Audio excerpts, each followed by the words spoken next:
Welcome to my YouTube channel എന്റെ വഴികൾ. ഏവർക്കും എന്റെ വഴികളിലേക്ക് സ്വാഗതം. ഇനിയും എന്റെ ചാനൽ സബ്സ്ക്രൈബ് ചെയ്യാത്തവർ സബ്സ്ക്രൈബ് ചെയ്യുക, എന്റെ വീഡിയോ ഇഷ്ടമായി ലൈക്ക് ചെയ്യുക, തുടർന്നും എന്റെ വീഡിയോകൾ ലഭിക്കുന്നതിന് വേണ്ടി ബെല്ലൈക്കൺ അമർത്തുക. പാകിസ്ഥാൻ പരിഭ്രമത്തിലായിരിക്കുന്നു. സ്ഥലകാല ബോധം നഷ്ടപ്പെട്ട് എന്ത് പറയണം എവിടെ പറയണമെന്നറിയാത്ത അവസ്ഥയിലായിരിക്കുന്നു. അതാണ് നാം ഇപ്പോൾ വാർത്തകളിൽ കാണുന്നത്. പാക് പ്രതിരോധ മന്ത്രി പറഞ്ഞത് പാകിസ്ഥാൻ ഭീകരരെ സഹായിക്കാറുണ്ട് എന്നാണ്. അതൊരിക്കലും പാകിസ്ഥാന് വേണ്ടിയായിരുന്നില്ല, ബ്രിട്ടനും അമേരിക്കക്കും വേണ്ടിയായിരുന്നു എന്നാണ്. ഒരു രാജ്യം എന്ത് പറയരുതോ അതാണ് പാകിസ്ഥാൻ പ്രതിരോധ മന്ത്രി ഇപ്പോൾ പറയുന്നത്. പാകിസ്ഥാൻ പ്രതിരോധ മന്ത്രി യാതൊരു തഥ്യദീക്ഷയുമില്ലാതെ പറഞ്ഞത് ഞങ്ങൾ ഭീകരവാദികളെ സഹായിക്കാറുണ്ട് എന്നാണ്. ഞങ്ങൾ 3 പതിറ്റാണ്ടായി ഭീകരവാദികൾക്ക് സാമ്പത്തികമായും സായുധമായും സഹായങ്ങൾ നൽകുന്നുണ്ട് എന്നാണ്. അങ്ങനെ പറയുമ്പോൾ ആ രാജ്യം ലോകത്തിനു മുമ്പിൽ എത്രമാത്രം തരം താണുപോയി, അല്ലെങ്കിൽ നിസ്സാരവൽക്കരിക്കപ്പെട്ടു എന്ന് അവർ മനസ്സിലാക്കുന്നേയില്ല.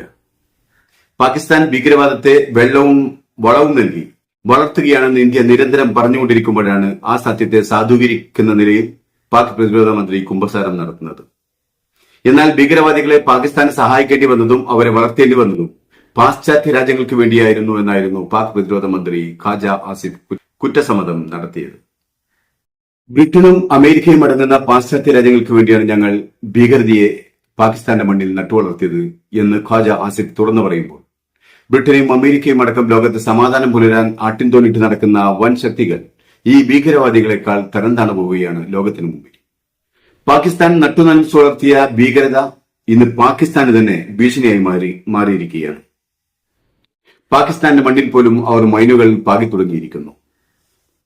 സോവിയറ്റ് യൂണിയനെതിരായ യുദ്ധത്തിലും 2001 സെപ്റ്റംബർ 11 നടന്ന ഭീകരാക്രമണത്തിന് ശേഷം ഉണ്ടായ യുദ്ധത്തിലും യുഎസിനൊപ്പം പാകിസ്ഥാൻ നിന്നില്ലായിരുന്നുവെങ്കിൽ പാകിസ്ഥാന് ലോകത്തിന് മുന്നിൽ നല്ലൊരു പ്രതിച്ഛായ ഉണ്ടാകുമായിരുന്നു എന്ന് പരിതപിക്കുകയാണ് പാക് പ്രതിരോധ മന്ത്രി.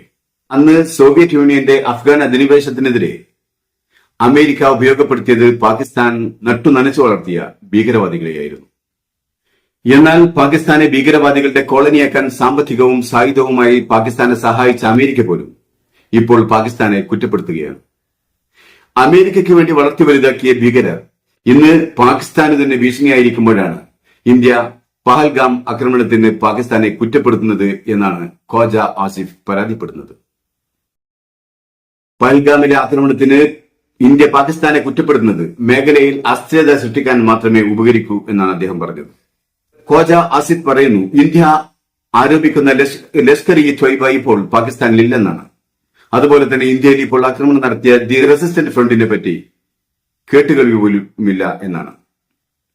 ഈ അവസരത്തിലും പഹൽഗാം ആക്രമണത്തെ ഞങ്ങൾ ശക്തമായി അഭിലപിക്കുകയാണ്.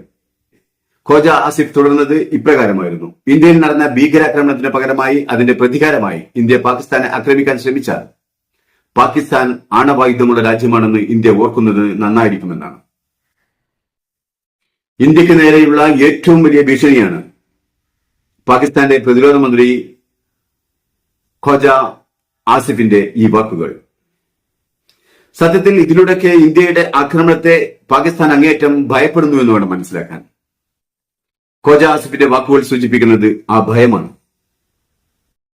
അതുകൊണ്ടാണ് ഇതുവരെ എല്ലാവിധ സഹായങ്ങൾ നൽകി പാകിസ്ഥാന്റെ കൂടെ കട്ടക്ക് നിന്ന അമേരിക്കയെ പോലും അവർ കുറ്റപ്പെടുത്തുന്നത്.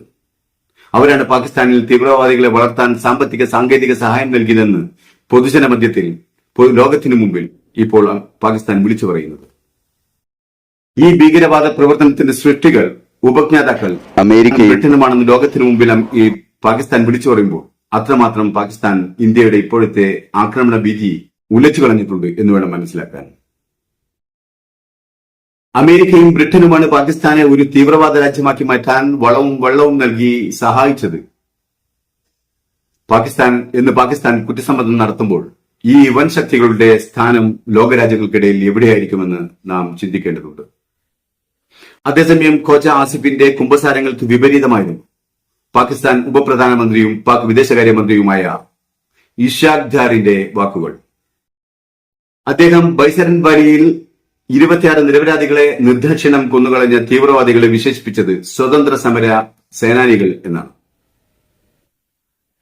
നേതൃത്വത്തിന്റെ അതിർവരമ്പുകൾ മുറിച്ചുമാറ്റി യുദ്ധത്തിലേക്ക് എടുത്തു ചാടാനിരിക്കുന്ന ഒരു രാജ്യത്തിന്റെ മുഖത്ത് നോക്കിയാണ് ഒരു കൂട്ടം ഭീകരവാദികളെ ഒരു രാജ്യത്തെ ഉപപ്രധാനമന്ത്രി വിശേഷിപ്പിച്ചത് സ്വതന്ത്ര സമര സേനാനികളെന്ന്.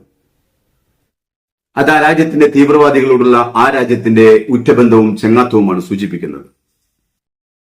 ഇസാഖ് ദാർ പറഞ്ഞത് ഇപ്രകാരമായിരുന്നു: ജമ്മു കാശ്മീരിലെ പഹൽഗാമിൽ ഏപ്രിൽ 22-ന് ആക്രമണം നടത്തിയവർ സ്വാതന്ത്ര്യ സമര സേനാനികളാണ്.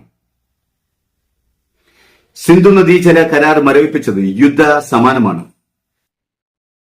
പാകിസ്ഥാനിലെ 240 മില്യൺ ജനങ്ങൾക്ക് വെള്ളം അനിവാര്യമാണ്. അത് നിങ്ങൾക്ക് തടയാനാവില്ല. അതിനു മുകളിലുള്ള ഏതെങ്കിലും തരത്തിലുള്ള കടന്നുകയറ്റം പാകിസ്ഥാന് അംഗീകരിക്കാനുമാകില്ല.